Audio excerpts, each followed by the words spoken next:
She provides us with insight into members of her family and friends. These are her uncle and aunt who were loyalists, who she defended strongly. This is her beloved brother Winthrop, many of whose children she helped raise. This is the home of Epps Sargent, whose image we don't have. He was her closest male friend, and this gets us into her influence on the next generation because Epps Sargent's children spent time with her in Boston.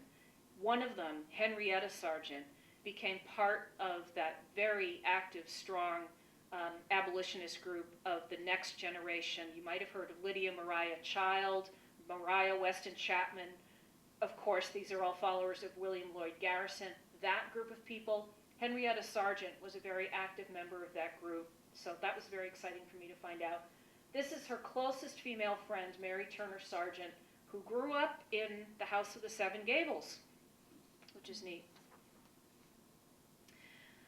Of course, the letters document the birth of her stillborn son, which is absolutely heartbreaking. That happened when she was 38, and she thought that was it for her. She would never be a mother. 2 years later, she was. At age 41, she gave birth to Julia Maria Murray, and there are lovely letters documenting Julia's upbringing, her education, her dancing lessons, you name it, how she learned the Lord's Prayer, how she learned to spell. They're just delightful letters.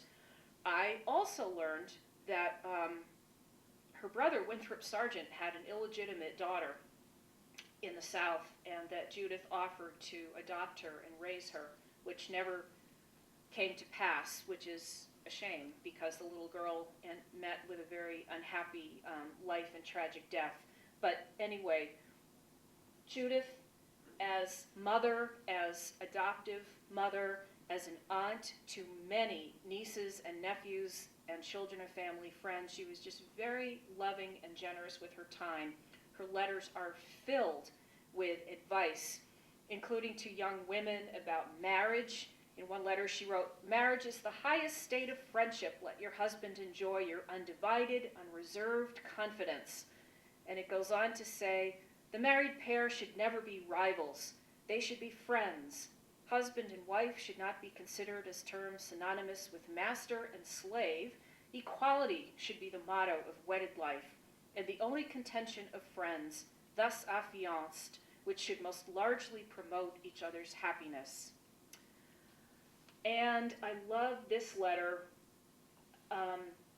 written by Judith to one of her nephews, in which she has listed all of the errors that he made in his letter on this side, and then she corrects him on this other side. Now, she was a very loving aunt, but she was absolutely hands-on and very concerned about their education.